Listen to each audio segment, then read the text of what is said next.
नमस्कार, रोशन भाव सिटी हलचल में आप सभी का स्वागत है। शहर भर में घटित खबरों के साथ आपके समक्ष उपस्थित हैं। चंडीगढ़ में अजगर मेला, यह हम आपको बताएंगे। शिवरात्रि, मंदिरों में भक्त पहुंचे, यह भी हम आपको बताएंगे। लेकिन सबसे पहले शुरुआत करते हैं कारगिल शहीदों की। चंडीगढ़ के सेक्टर 3 स्थित वार मेमोरियल में कारगिल के शहीदों को श्रद्धांजलि दी गई। यहाँ पर पंजाब के मुख्यमंत्री कैप्टन अमरिंदर सिंह भी पहुंचे और कारगिल युद्ध के दौरान जो जवान शहीद हुए थे उनको श्रद्धांजलि अर्पित की गई। कारगिल दिवस के मौके पर पंजाब के मुख्यमंत्री कैप्टन अमरिंदर सिंह ने कारगिल के शहीदों को याद किया और उन्हें श्रद्धांजलि अर्पित की। चंडीगढ़ के वार मेमोरियल में कैप्टन अमरिंदर सिंह ने सुबह कारगिल के शहीदों को श्रद्धांजलि अर्पित की और उन्हें याद किया।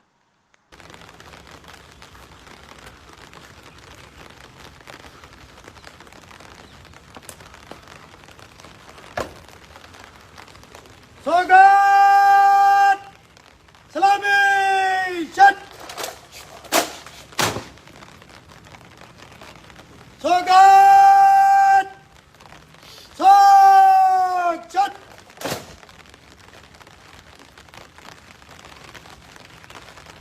छापते फोन यार ओके इरिटेट करना।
ਅੱਜ कारगिल दिवस है। ਅੱਜ ਦੇ ਦਿਨ ਹਿੰਦੁਸਤਾਨ ਦੀ ਫੌਜ ਦੀ ਲੜਾਈ ਪਾਕਿਸਤਾਨ ਦੇ ਨਾਲ कारगिल ਦੇ ਪਹਾੜੀਆਂ ਦੇ ਵਿੱਚ ਹੋਈ ਸੀ ਔਰ ਅੱਜ ਅਸੀਂ ਉਹ ਦਿਨ ਮਨਾ ਰਹੇ ਹਾਂ ਜਿੱਥੇ ਸਾਡੇ ਹਰ ਰੈਜੀਮੈਂਟ ਹੀ ਸਮਝ ਲਓ ਉਹਨਾਂ ਦੇ ਜਵਾਨਾਂ ਨੇ ਆਪਣੀ ਸ਼ਹਾਦਤ ਦਿੱਤੀ, ਅਫਸਰਾਂ ਨੇ ਸ਼ਹਾਦਤ ਦਿੱਤੀ ਔਰ ਫਿਰ ਫਤਿਹ ਸਾਡੀ ਹੋਈ ਅੰਤ ਵਿੱਚ। ਪਾਕਿਸਤਾਨ ਨੇ ਪੂਰਾ ਜ਼ੋਰ ਲਾ ਲਿਆ ਸੀ, अपने दसंबर तो अपने बंदे चढ़ाए हुए से पहाड़ियाँ के उपर और साढ़े मुंडिया की खासियत यह है कि उत्थे रहने वाले घट से नीचों पलटना भेजिया गई सी जिन्हों की एक्लाइमेटाइजेशन नहीं सी, सीधे चढ़ना पिया और अंत में अपनी दृढ़ता नाल अपनी बहादरी नाल उन्होंने अपने जोड़े भी ऑब्जेक्टिव से उन्होंने कब्जा पाया। तो अज उन्होंने याद असी मनाना है। और आप बात करते हैं शिवरात्रि की। सावन का पहला सोमवार, मंदिरों पर भीड़ उमड़ी, भक्त मंदिरों में पहुंचे और हर किसी ने अपने तरीके से भोलेनाथ का रुद्राभिषेक किया, पूजा अर्चना की। लेकिन सबसे पहले बात करते हैं हम लोग स्कैतनी मंदिर की। प्राचीन शिव मंदिर है। यहाँ पर लोगों का वैसे ही तांता लगा रहता है, लेकिन सावन का महीना हो और भक्तों की भीड़ ना हो, ऐसा तो हो ही नहीं सकता। हजारों की संख्या में भक्त पहुंचे। सबसे बड़ी बात यह है कि सुबह के वक्त से ही यहाँ पर भक्त पहुंचने लगे थे। स्कैतनी मंदिर की बात करें तो स्कैतनी मंदिर बहुत प्राचीन मंदिर है और माने तो यह भी है कि यहाँ पर महाभारत में पांडवों ने अपने अज्ञातवास के दौरान इसी शिवलिंग की, इसी मंदिर में भगवान शिव की पूजा अर्चना की थी। हर हर महादेव, भोलेनाथ की जय। कुछ ऐसा ही नज़ारा था सावन के पहले सोमवार का। सावन मास में भगवान भोलेनाथ की विशेष पूजा अर्चना की जाती है। कहा तो यह भी जाता है कि सावन मास में जो भी भगवान भोलेनाथ की सच्चे दिल से प्रार्थना करता है, पूजा अर्चना करता है, उसे मनचाहा फल प्राप्त होता है। सावन का महीना है और पंचकुला स्थित स्केतड़ी शिव मंदिर में भक्तों की अलग ही रौनक थी। सुबह से ही मंदिर में भक्त पहुंचने लगे थे। यहाँ पर विशेष पूजा अर्चना का महत्व है। पंचकुला का यह स्केतड़ी मंदिर बहुत खास है। मान्यता यह है कि स्वयं भू शिवलिंग यहाँ पर विराजमान है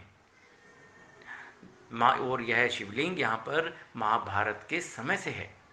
इतिहास की बात करें तो यहाँ पर पांडवों ने भी भगवान शिव की पूजा अर्चना की थी, इसीलिए स्केतड़ी शिव मंदिर का बड़ा विशेष महत्व है।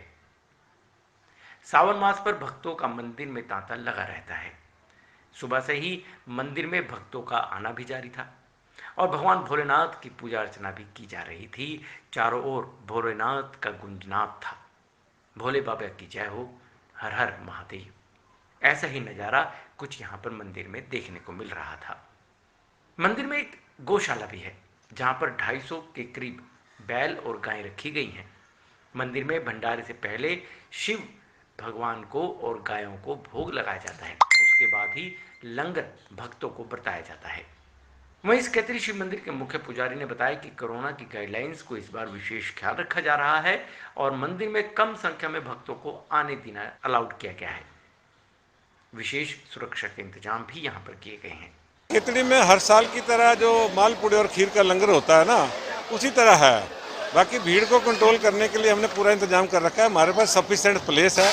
जैसे हमने देखा लाइनें लगाई है, हम रोक नहीं रहे हैं, खिला के एकदम बंदा बाहर जाए। सिक्योरिटी हमने प्राइवेट हायर की है, इसीलिए अपनी सिक्योरिटी के लिए हायर भी किया। यहाँ भीड़ नहीं होने देंगे। सर, महाअभिषेक भोले भंडारी नाथ का होता होगा। महाअभिषेक भोले भंडारी नाथ बिल्कुल होता है जी। तो वो उसके बारे में बताइए। महाअभिषेक जो है 6 अगस्त को महाशिवरात्रि पर, कावड़ तो इस पर बंद है, लेकिन हम महाअभिषेक का पूरी रात्रि में 4 बार रुद्राभिषेक करेंगे। तो इस बार लोगों के हाथ म्यूस लगी है कि कावड़ बंद है जी, इसके बारे में क्या कहना है कि कावड़ बंद नहीं, लोग जितने भी हमारे आए कि देखो कोविड के हालात को देखते हुए गवर्नमेंट के जो नियम है उनको तो पालन करना ही पड़ेगा, हमें भी और उनको भी। तो लोग ज़्यादा नाराज नहीं है, तो कहते हमने यहाँ कर लेना अभिषेक, मन की भावना है तो यहाँ अभिषेक करेंगे। वो गंगा जल हमारे पास है, गंगा जल से ही अभिषेक होगा। वहीं इस मौके पर जो भक्त पूजा अर्चना के लिए पहुंचे थे, उन्होंने भगवान शिव से मनचाहा फल मांगा और कहा जो भगवान भोलेनाथ सही हैं वह उन्हें अवश्य मिलते हैं। जल्द ही पूरे देश से कोरोना केस से छुटकारा मिले, कोरोना महामारी यहाँ से गायब हो जाए, खत्म हो जाए, ऐसी भी मनोकामना भक्तों ने की। भगवान जो पूरी कर दे विश। फिर भी क्या आपने सोचा है कि भोले से मांगना चाहिए? भोले से मांगना जॉब के लिए और बस घर बार के लिए, बच्चा ठीक रहे बस। और कोरोना महामारी जानी चाहिए, वही बाबा जी से वो है कि कोरोना महामारी चली जाए जल्दी से जल्दी, ताकि सब अपने कारोबार कर पाएँ। भगवान भोले से बस ये मांगेंगे कि सब सुख शांति रहे, हिंदुस्तान में सुख शांति रहे, ये जो बीमारी है सुख शांति रहे इसमें ये जल्दी भाग जाए, बस ये मांगते हैं। इस बार एक चीज़ महसूस हो रही होगी, कावड़ यात्रा नहीं है। कावड़ यात्रा नहीं, हम हर साल करते थे लेकिन इस बार नहीं है, पर जो भोले की इच्छा वही होगा, इससे आगे तो हम कुछ नहीं कर सकते हैं। शिवरात्रि पर जहाँ पर भक्तों ने अपने अपने तरीके से भगवान शिव की पूजा अर्चना की, वहीं पर किन्नर भी इसमें पीछे नहीं थे। किन्नरों ने शमशान घाट में भगवान भोलेनाथ का श्रृंगार किया और अपने ही अलग अंदाज में भोलेनाथ की पूजा अर्चना की। सावन के पहले सोमवार के उपलक्ष्य में किन्नर समाज की ओर से विशेष पूजा का आयोजन किया गया। यह किन्नर समाज के महंत सोनाक्षी महंत जी द्वारा कराया गया था। आयोजन सेक्टर 25 के शमशान घाट के शिव मंदिर में भोले बाबा का विशेष श्रृंगार किया गया और श्रृंगार उज्जैन के महाकाल बाबा भोलेनाथ को उज्जैन में किया गया। ऐसा ही श्रृंगार देवों के देव महादेव भगवान शिव का यहाँ पर भी किया गया। इस मौके पर महादेव के भक्तों ने बाबा के दर्शन किए एवं आशीर्वाद प्राप्त किया। श्री महाकाल जी जो है उनका जो असली स्थान है वो शमशान घाट में है। उनका वास है दिन में, रात में, दोपहर में, उन्हीं का वास है यहाँ पे। श्री महाकाल जी की धरती पे, आकाश पे और पाताल लोक में 3 जगह पूजे जाते हैं श्री महाकाल। ये वो उज्जैन में जो महाकाल जी है उनको हम यहाँ पर लेके आए, स्थापित करें कि चंडीगढ़ के अंदर भी इनका अपना अच्छे से बच्चों का आशीर्वाद है। लोग हम लोगों को शंकर भगवान का रूप मानते, हमारे चरण छूते हैं, हमसे प्यार लेते हैं, आशीर्वाद लेते हैं। बस हम लोग सब शंकर भगवान को बहुत प्यार करते हैं। हर शिवरात्रि को 9-10 साल से हम लोग यहाँ पे आ रहे हैं। हरियाणा के किसानी नेता गुरनाम सिंह चडूनी ने कहा है कि वह किसानों के साथ तो है ही। वह पंचकुला में किसानों को संबोधित कर रहे थे, लेकिन यहाँ पर भी उन्होंने कहा कि वह पंजाब मिशन के लिए अड़े हुए हैं। उन्होंने कहा कि पंजाब में विधानसभा चुनाव होने वाले हैं और इस समय पंजाब में कोई भी ऐसी पार्टी नहीं है जिसके समर्थन में लोग हों। इसलिए किसानों को चाहिए कि वह अपने में से मैदान में उतरें और चुनाव लड़ें। हरियाणा के किसान नेता गुरनाम सिंह चडूनी मिशन पंजाब वाले अपने बयान पर अभी भी कायम है। गुरनाम सिंह चडूनी ने किसान नेताओं को पंजाब में चुनाव लड़ने की अपील की थी। राज्य में अगले साल विधानसभा चुनाव होने हैं। इसी बयान को लेकर संयुक्त किसान मोर्चा ने 1 सप्ताह के लिए उनका निष्कासन कर दिया था। गुरनाम सिंह चडूनी पंचकुला में किसानों को संबोधित करने के लिए पहुंचे हुए थे। उन्होंने किसानों को संबोधित करते हुए कहा कि कृषि कानूनों और सरकार की नीतियों पर सरकार को घेरने का उन्होंने प्रयास भी किया। हरियाणा के किसान नेता गुरनाम सिंह चडूनी पंचकुला के मानेका गांव में आए हुए थे और किसानी आंदोलन में इन्होंने बढ़ चढ़कर साथ भी दिया, इसलिए इनका धन्यवाद करने वे यहाँ पर पहुंचे थे। उन्होंने कहा कि पंजाब चुनावों में किसानों को चुनाव लड़ने के बयान पर बोलते हुए उन्होंने अपनी विचारधारा रखी है और उन्होंने कहा है कि परंपरागत पार्टियों को वोट लुटेरे गिरोह कह सकते हैं, क्योंकि उन्होंने ही किसानों को इस हालात में पहुंचाया है। आज तक के आंदोलन में 500 किसान शहीद हो चुके हैं और इस पर ना सरकार बोल रही है, ना विपक्ष अपनी भूमिका निभा रहा है।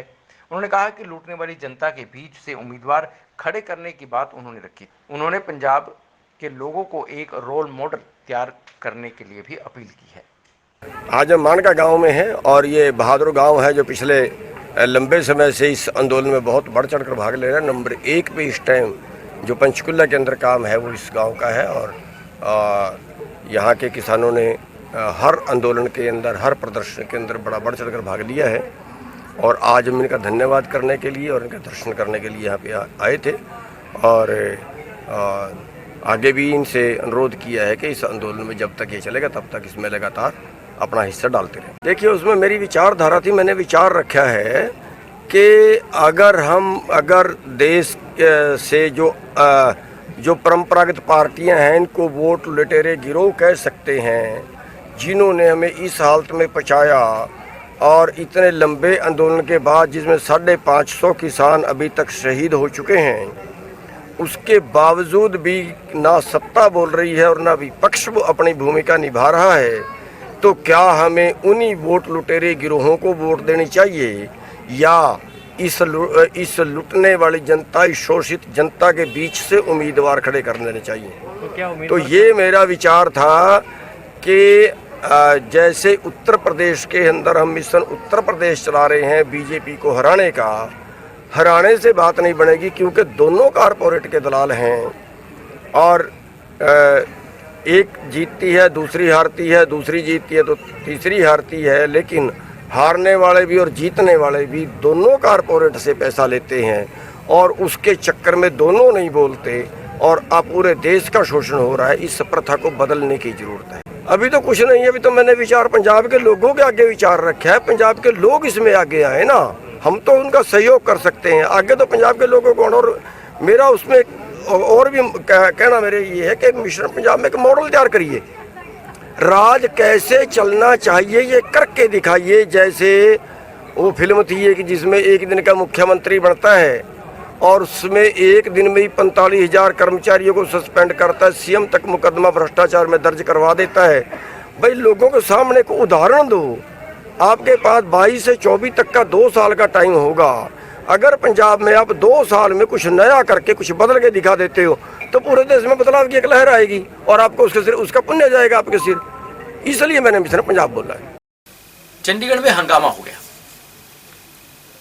यहाँ पर सफाई कर्मचारियों ने और अटेंडेंट्स ने रोष मार्च निकाला, जिसके कारण काफी देर तक कामकाज में बाधा भी पड़ी। इनका कहना था कि यहाँ पर एक डॉक्टर ने उन पर मोबाइल फ़ोन चोरी होने का आरोप लगा दिया, जिसके चलते पुलिस ने 2-3 लोगों को उठा लिया, जिसमें अटेंडेंट भी थे और सफाई कर्मचारी भी थे। उनकी पिटाई भी हुई, जिसके कारण वह चल भी नहीं सके। लेकिन आखिरकार यह फ़ोन कहाँ से मिला, देखिए हमारी इस रिपोर्ट में। रविवार को सुबह पीजीआई में जमकर हंगामा हुआ, जिसमें पीजीआई में कार्यरत सफाई कर्मचारी और हॉस्पिटल अटेंडेंट ने जमकर रोष प्रदर्शन किया। इसको लेकर पीजीआई में करीब 4 घंटों तक काम प्रभावित रहा।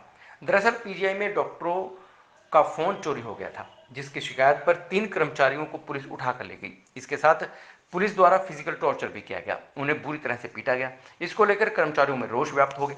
उनका कहना था कि जिन डॉक्टर्स का फोन चोरी हुआ था वह फोन और कहीं से नहीं बल्कि उनके बैग से ही बरामद हुआ। बावजूद इसके उन डॉक्टर्स के खिलाफ कोई कार्रवाई नहीं की गई और उनके ही कर्मचारियों को बुरी तरह पीटा भी गया। इसके कारण उनसे उठा भी नहीं जा रहा और पुलिस को इस मामले पर जब न्याय करने की बात कही गई तो पुलिस द्वारा बार बार धमकाने के आरोप भी लगाए गए। अभी मेडिकल करा के लेके आए, अकॉर्डिंग टू प्रोसीजर ही होएगा सारा। अच्छा, इंक्वायरी में जो भी होगा करेंगे। ये हमारे वर्कर का तो मेडिकल हो गया, आप अपने वर्कर का मेडिकल क्या बता रहे हैं? MLR तो ले आपके वर्कर। अच्छा, उसके बाद होगा। देखो सिस्टम हमें नहीं पता, सिस्टम हमें नहीं पता, सिस्टम आप बताएंगे। आप लोगों को कोऑपरेट कर रहे हैं ना? बिल्कुल नहीं, कोऑपरेट रात भी किया है, आपके इंचार्ज ने किया है। जैसा कोऑपरेटर देखो, सुनो सर, हम तो गरीब आदमी है, गरीब छोड़ो अनपढ़ आदमी है। मेरी बात एक ध्यान से सुनो, दूध का जला छाछ को फूंक मार के पीता है। आपके रात इंचार्ज ने जो हमारे साथ किया, हम सुबह किस पर विश्वास करें? आप पर विश्वास कर रहे हैं, आप यहाँ पर इंचार्ज हैं, तो मैं आप लोगों को हमें सस्पेंड नहीं, हमें टर्मिनेट चाहिए। जिसको लेकर कर्मचारियों ने पीजीआई कार्डिक सेंटर से लेकर पीजीआई पुलिस चौकी तक रोष प्रदर्शन निकाला। उन्होंने कहा कि अगर इस मामले में इंसाफ नहीं मिला तो वह काम रोक देंगे। इनके साथ ऐसा हुआ है, कल अन्य कर्मचारियों के साथ भी ऐसा हो सकता है। सर रात हमारे वर्कर ड्यूटी पे आए रात को 10 बजे, तो डॉक्टर का फोन किसी मिसप्लेस हो गया, तो उसके लॉकर में से मिला, तो उनके ऊपर इल्जाम लाया गया कि चोरी करी उन्होंने हमारे। पुलिस वालों ने कहते हैं, हाँ जी, उनको पुलिस वाला को काफी मारा, काफी रिमांड लिया कि बिना FRI थे कैसा रिमांड ले लिया उन्होंने। उनको परमिशन मोबाइल मिल चुका है, फिर भी मारा। तो अब आप क्या चाहते हैं? हम यही चाहते हैं, इंसाफ चाहते हैं कि हमारे बच्चे हैं जो उनको ऐसे क्या ऐसे रह गए चोरी करने के लिए। यहाँ से निकाले जाएंगे और डॉक्टर यहाँ पे नहीं चाहिए, हमें हमारे को डॉक्टर नहीं चाहिए, असिस्टेंट होनी चाहिए। जो नर्स है गरीब आदमी है, कोई चोर नहीं है, वो भी अपने बच्चों को तिनका इकट्ठा करके अपने बच्चों को पेट पालता है और अच्छी फैसिलिटी देना चाहता है। ऐसी बात नहीं है, शायद इनके घर से हम बहुत ज्यादा बढ़िया है। हम यहाँ क्लास 4 हैं, ये मतलब नहीं है कि हम क्लास 4 हैं तो हम हमारे घर में कुछ नहीं है। हमारे घर में भी सब कुछ है, लेकिन हम अपने 10 नहों की किरत करके खाते हैं, किसी के घर से छीनते नहीं है। या तो नर्सें ऐसी हैं, कह देती है इनके घर बार भी है, इनके पास गाड़ियां भी हैं, तो यहाँ क्या करने आते हैं? क्यों? आगे की रोटी कौन चलाएगा? रोज की रोटी कहाँ से खाएंगे? वो रोटी तो खाना हमने कहीं से तो खाना है ना। चैरिटेबल संस्था ओंकार चैरिटेबल ट्रस्ट और द लास्ट बेंचर्स द्वारा चंडीगढ़ के नगर निगम के अंतर्गत आते फायर विभाग को सेफ्टी उपकरण डोनेट किए गए हैं। इस अवसर पर मेयर और अन्य अधिकारी भी उपस्थित थे। मेयर ने कहा कि संस्था द्वारा जो यह काम किया गया है, जिसके कारण विभाग को सेफ्टी उपकरण डोनेट किए गए हैं, उससे आने वाले दिनों में ही नहीं बल्कि जब भी अग्नि जैसी घटनाएं घटती हैं, यह उपकरण उसमें सहयोग अवश्य देंगे। चंडीगढ़ फायर सर्विस विभाग को सुदृढ़ करने के लिए यूं तो चंडीगढ़ प्रशासन और चंडीगढ़ नगर निगम समय समय पर कुछ ना कुछ मदद करता है, वहीं समाजसेवी संस्थाएं भी विभाग की मदद करने में पीछे नहीं है। इसी कड़ी में चंडीगढ़ की समाजसेवी संस्था ओंकार चैरिटेबल फाउंडेशन और द लास्ट बेंचर की ओर से आग लगने की आपदा में अग्निशमन के इस्तेमाल होने वाले विभिन्न उपकरण चंडीगढ़ फायर सर्विस विभाग को डोनेट किए गए। चंडीगढ़ नगर निगम के अतिरिक्त आयुक्त सौरभ अरोड़ा, पूर्व मेयर आशा जायसवाल, निगम मेयर रविकांत शर्मा की उपस्थिति में फाउंडेशन के चेयरमैन रविंदर सिंह बिल्ला और द लास्ट बेंचर की प्रेसिडेंट सुमिता कोहली ने 65 अग्निशमन कंबल और 35 सिलेंडर भेंट स्वरूप डोनेट किए। इस अवसर पर संस्था के सदस्य शशि बाला, अनु, स्वर्ण और निशा राणा भी उपस्थित रहे। अतिरिक्त निगम आयुक्त सौरभ अरोड़ा और मेयर रविकांत शर्मा ने समाजसेवी संस्थाओं, चैरिटेबल ट्रस्ट और लास्ट वेंचर का विभाग और अग्निशमन उपकरण देने पर आभार जताया। उन्होंने कहा कि समाजसेवी संस्थाओं द्वारा सौंपे गए उपकरण अग्नि की घटना होने पर उस समय पर नियंत्रण पाने में काफ़ी मददगार साबित होंगे। आज ओंकार चैरिटेबल ट्रस्ट और लास्ट वेंचर एक एनजीओ है, उन दोनों के सहयोग से आज हमारे फायर डिपार्टमेंट को फायर ब्लैंकेट, जो फायर के जवानों को भी और लोगों को अगर कोई किसी को आग लग जाए तो उसको भी सेव करने के लिए, और फायर एक्सटिंग्विशर जो है वो हमें जहाँ पे इन्होंने दिए हैं फ्री ऑफ कॉस्ट जो है डिपार्टमेंट को। ये आज कारगिल दिवस है और मैं उन सब जवानों को, उन सब शहीद जवानों को जिन्होंने भारत माता की रक्षा के लिए अपनी जान गंवाई है, और उन परिवारों को भी सांत्वना देता हूँ कि उनके वीर सपूतों ने जिन्होंने देश के लिए जान गंवाई है वो शहादत कभी भी अनर्थ नहीं जाती, और देश और समाज में जिस तरह से उन सबके मान सम्मान और प्रतिष्ठा है वो शायद ये चिरकाल तक चला जाएगा। आने वाले समय तक दुनिया ये कारगिल दिवस को है ये याद करेगी, उनको नमन, उनको जो श्रद्धांजलि है वो देती रहेगी। बिल्कुल आज कारगिल दिवस है तो मौन तो स्वाभाविक ही था उन वीर जवानों के लिए, जैसे मैंने कहा कि जिन्होंने देश के लिए अपनी शहादत दी है, भारत माता की रक्षा के लिए अपनी शहादत दी है, तो उनको नमन करने के लिए आज यहाँ पे मौन भी रखा। रविंद्र बिल्ला और सुमिता कोहली ने बताया कि गर्मी के मौसम में आग लगने की घटनाएं बढ़ जाती हैं, जिससे विभाग पर अतिरिक्त दबाव पड़ जाता है। कई जगह अग्नि की घटना लगने की स्थिति में दमकल गाड़ियों का पहुंच पाना मुश्किल होता है, तो उस दिशा में यह अग्निशमन उपकरण काफ़ी सहायक साबित हो सकेंगे। आज हमारा फर्ज था कि इन शहीदों को श्रद्धांजलि दें, तो हमने श्रद्धांजलि दी। फिर दूसरा जो हमारा प्रोग्राम था कि जो फायर ब्रिगेड जो चंडीगढ़ की है, कुछ लोग जब भी फायर में कभी ऐसे इंसिडेंट हो जाते हैं वो लोगों के लिए नॉर्मल कंबल यूज़ करते हैं, तो हमारी संस्था की एक सोच थी कि ऐसे ब्लैंकेट दिए जाएं जो फायर प्रूफ हो, जो इससे बंदे भी जो आग के अंदर घुसते हैं वो भी सेफ रहें, अगर कोई किसी को अंदर आग लगी है तो उसको अंदर से वलेट के निकाला भी जाए। तो इसी सोच के, इसी माध्यम से एक छोटे सिलेंडर दिए गए कि जैसे सड़कों पे आजकल गाड़ियों को आग लग जाती है तो बड़ी गाड़ी वहाँ पे नहीं जाती, तो छोटे सिलेंडर भी दिए गए। तो ओंकार चैरिटेबल ट्रस्ट की यही सोच थी कि कुछ ना कुछ फायर ब्रिगेड के लिए करा जाए, तो ओंकार चैरिटेबल ट्रस्ट ने ये करा। मेरे को इसलिए ज़्यादा महसूस हुआ क्योंकि कई बार जो बच्चे किसी को आग के अंदर जो झुलस जाते हैं उनको बचाने के लिए इनके पास उपकरण नहीं थे। इनके पास सिर्फ वाटर के वो जो टैंक होते हैं उनसे आग तो बुझ जाती है, पर बंदा बचाना बहुत ज़रूरी होता है। जो एक भी जान हमारे इन ब्लैंकेट से, एक किसी की भी जान, मैं चाहता हूँ भगवान ना करे किसी का ऐसा इंसिडेंट हो, कभी किसी के ऊपर ऐसा दर्दनाक घटना है।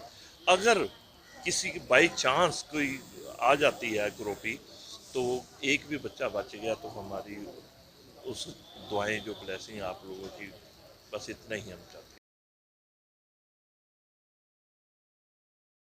पंजाब कांग्रेस के नए बने अध्यक्ष नवजोत सिंह सिद्धू के एक बयान पर बवाल खड़ा हो गया है। सिद्धू की ताजपोशी के दौरान किसानों ने इस बयान का विरोध किया था, जिसके बाद किसान संयुक्त मोर्चा द्वारा भी इसका विरोध किया गया। अब पंजाब भर में सिद्धू के काफिले के समक्ष किसानों द्वारा काले झंडे दिखाए जा रहे हैं। हर जी हंकार ना पावे, हंकार नहीं पाਉਂਦਾ परमेश्वर ਨੂੰ ਵੀ ਕਿ ਅਸੀਂ ਤਾਂ ਦੁਨੀਆ ਦੇ ਜੀਅ ਆ, ਅਸੀਂ ਤਾਂ ਜੇ ਮਾਣ ਦੇਵਾਂਗੇ ਕਿ ਇਹਨੂੰ ਤਾਂ ਗਾਂ ਦੋ ਹੱਥ ਕਰਕੇ ਮਿਲੂਗਾ, ਅਗਲਾ ਮਾਣ ਵੀ ਦੇਊਗਾ। ਸੋ ਅੱਜ ਦੇ ਸਮੇਂ 'ਚ ਕਿਸਾਨ ਆ ਉਹਦੀ ਬਹੁਤ ਵੱਡੀ ਕੁਰਬਾਨੀ ਹੈ, ਘਰ-ਬਾਰ ਛੱਡਿਆ, ਸਰਦੀਆਂ 'ਚ ਗਰਮੀਆਂ 'ਚ ਭੁੱਖਾ ਪਿਆਸਾ, ਲੜਾਈਆਂ ਝਗੜੀਆਂ ਕੇਂਦਰ ਸਰਕਾਰ ਨਾਲ ਉਹਦੀ ਰੀਸ ਨਹੀਂ ਹੁੰਦੀ। ਕਿਸਾਨ ਦੀ ਬਹੁਤ ਵੱਡੀ ਕੁਰਬਾਨੀ, ਵੈਸੇ ਵੀ ਕੁਰਬਾਨੀ ਹੈ ਉਹਦੀ ਕਮਾਈ 'ਚ ਵੀ, ਧਰਮ ਦੀ ਦਸਾਂ ਦੀ ਕਿਰਤ ਕਰਦਾ ਔਰ ਲੋਕਾਂ ਦੇ ਢਿੱਡ ਭਰਦਾ। ਤੇ ਹੁਣ ਨਾਲ ਪ੍ਰੈਕਟੀਕਲੀ ਮੋਰਚੇ ਲੱਗੇ, ਕਿੰਨੀ ਵੱਡੀ ਗੱਲ ਹੈ, ਉਹਨਾਂ ਨੂੰ ਕਹਿਣਾ ਸ਼ੋਭਾ ਨਹੀਂ ਦਿੰਦਾ। ਜੇ ਆਪਣੇ ਆਪ ਕੋਈ ਵੱਡਾ ਬਣਾਇਆ ਨਹੀਂ ਬਣਦਾ, ਲੋਕ ਭਾਈਚਾਰਾ ਭੈਣ ਭਰਾ ਵੱਡਾ ਬਣਾਉਣ ਤਾਂ ਬਣਦਾ ਤੇ ਇਹ ਕੋਈ ਸਿਆਣੀ ਗੱਲ ਨਹੀਂ। ਦੂਜੇ ਪਾਸੇ ਜਾਖੜ ਸਾਹਿਬ ਦੇ ਉਸ ਦੌਰਾਨ ਬਿਆਨ ਆਇਆ ਸੀ ਉਹਨਾਂ ਦਾ ਵੀ, ਕਹਿੰਦੇ ਅਸੀਂ ਜਿਹੜੇ ਧਰਨੇ ਅੱਜ ਕੱਲ੍ਹ ਡੇਟ 'ਚ ਬੀਜੇਪੀ ਕੇ ਲੱਗ ਰਹੀ ਹੈ ਉਹ ਸਾਡੇ ਰਾਸਤੇ ਰੁਕੇ ਜਾਣੇ ਜੀ, ਅਗਰ ਅਸੀਂ ਪੰਜਾਬ ਤੋਂ ਕਿਸਾਨਾਂ ਨੂੰ ਦਿੱਲੀ ਵਾਲਾ ਰੂਟ ਨਾਲ ਰੱਖਣਾ। ਨਹੀਂ ਐਵੇਂ ਲੋਕਲ ਫਾਇਦਾ ਲੈਣਾ ਚਾਹੁੰਦਾ ਸੀ, ਦੇਖੋ ਕਿਸਾਨਾਂ ਨੇ ਤਾਂ ਜਾਣਾ ਹੀ ਦਿੱਲੀ ਸੀ, ਇੱਥੇ ਕੀ ਕਰਨਗੇ ਇਹ? ਇਹਨਾਂ ਵੀ ਇੱਥੇ ਔਖੇ ਸੀ ਤੇ ਇਹਨਾਂ ਨੇ ਸ਼ੁਕਰ ਮਨਾਇਆ ਵੀ ਸਾਡਾ ਕਿਹੜਾ ਛੁੱਟ ਗਿਆ। ਸਾਡਾ ਤਾਂ ਜੋ ਦਿੱਲੀ ਨੇ ਕਾਨੂੰਨ ਬਣਾਏ, ਦਿੱਲੀ ਜਾਣਾ ਸੀ ਕਿਸਾਨਾਂ ਨੇ, ਇਸ ਲਈ ਇਹਨਾਂ ਦਾ ਕੋਈ ਫੋਕੇ ਐਵੇਂ ਲੈਂਦੇ ਨਾਰੇ, ਕੋਈ ਨਾ ਉਹਦਾ ਸੁਨੀਲ ਜਾਖੜ ਦਾ ਨਾ ਕਿਸੇ ਦਾ। ਕਿਸਾਨ ਦੀ ਰੀਸ ਇਹਨਾਂ ਨੇ ਕਰਨੀ ਹੈ। ਕਿਸਾਨ ਜੇ ਇੱਥੇ ਦਸਾਂ ਨਾਮ ਦੀ ਕਿਰਤ ਕਰਕੇ ਲੋਕਾਂ ਦੇ ਢਿੱਡ ਭਰਦਾ ਤੇ ਉੱਥੇ ਹੁਣ ਆਪਣੇ ਆਪ ਨੂੰ ਮੀਂਹਾਂ ਕਣੀਆਂ ਸਰਦੀਆਂ ਗਰਮੀਆਂ ਸਾਰਾ ਘਰ-ਬਾਰ ਛੱਡਿਆ। ਘਰ-ਬਾਰ ਛੱਡਣਾ 2 ਦਿਨ ਔਖਾ ਹੈ। ਰਿਸ਼ਤੇਦਾਰ ਜਾਈਏ ਇੱਕ ਹਫ਼ਤਾ ਕਿਤੇ ਲਾ ਕੇ ਕੋਈ ਦਿਖਾ ਦੇ, ਨਹੀਂ ਰਹਿ ਸਕਦਾ। ਗਾਂ ਵੀ ਤੰਗ ਜਾਂਦੇ, ਪਿਛਲੇ ਵੀ ਤੰਗ ਆ ਜਾਂਦੇ ਆ। ਇਹ ਤਾਂ ਬਹੁਤ ਵੱਡੀ ਕੁਰਬਾਨੀ ਹੈ, ਬੜਾ ਵੱਡਾ ਇਤਿਹਾਸ ਹੈ ਕਿਸਾਨ ਦਾ। ਬਿਲਕੁਲ ਸ਼ਾਂਤੀਪੂਰਨ, ਬਿਲਕੁਲ ਸ਼ਾਂਤੀ। ਰੋਜ਼ ਦਿਖਾਉਣਾ ਸੀ, ਸਾਡਾ ਤਾਂ ਹੋਰ ਕੋਈ ਹੈ ਨਹੀਂ। ਅਸਲੀ ਤਾਂ ਉੱਥੇ ਬੈਠੇ ਆਈ ਤਾਂ ਰੋਜ਼ ਆ ਉਹਨਾਂ ਦੇ ਮਗਰ ਆਇਆ, ਰੋਜ਼ ਦਿਖਾਉਣਾ ਵੀ ਭਾਈ ਇਹ ਸਰਕਾਰ ਸਮਝੇ, ਧੱਕਾ ਨਾ करे, लोगों के हक लोगों को देवे। पंचकुला के मौने और थापड़ी रोड पर पड़ते गूस बम्स कैफे पर रेड हुई है। यहाँ पर अवैध रूप से शराब परोसी जा रही थी। आबकारी विभाग ने भी अपने तहत कार्रवाई की है और इस कैफे के मालिक और मैनेजर पर मामला दर्ज किया गया है। पंचकुला के थापड़ी मोरनी रोड पर स्थित गुस बम्स कैफे में देर रात सीएम फ्लाइंग स्क्वाड की टीम और आबकारी विभाग पंचकुला द्वारा छापेमारी कर अवैध रूप से शराब बरामद की गई।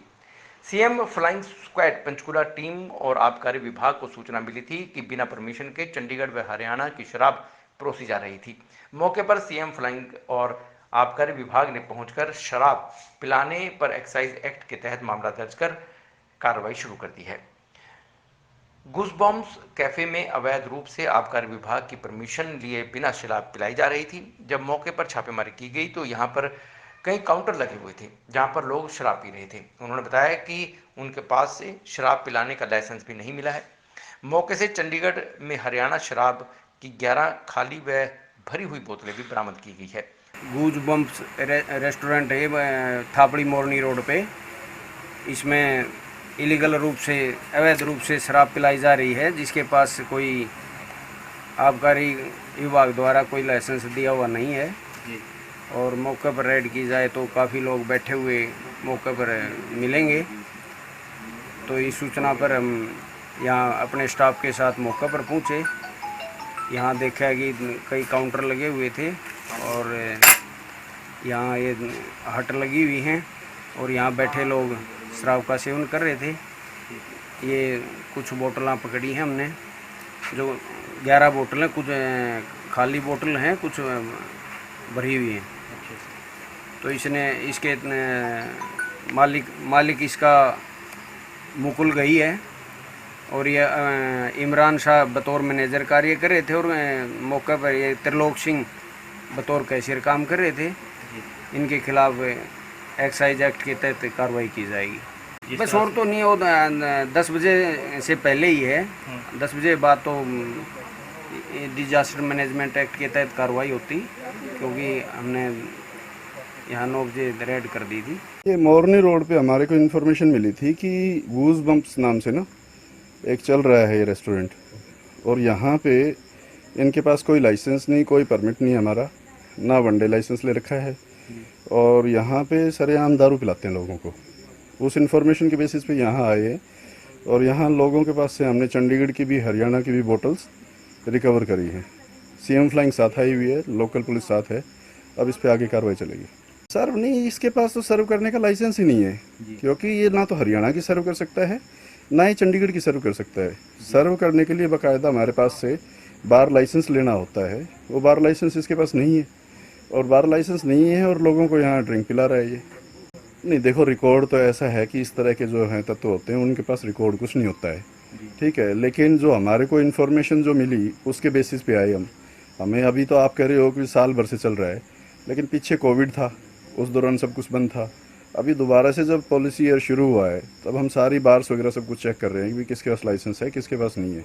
जिसके पास नहीं है उस पर हम कार्रवाई कर रहे हैं और उसको लाइसेंस लेने के लिए प्रेरित करते हैं भी अपना अगर चलाना है तो लाइसेंस लेके चलाओ, अदरवाइज नहीं चलेगा।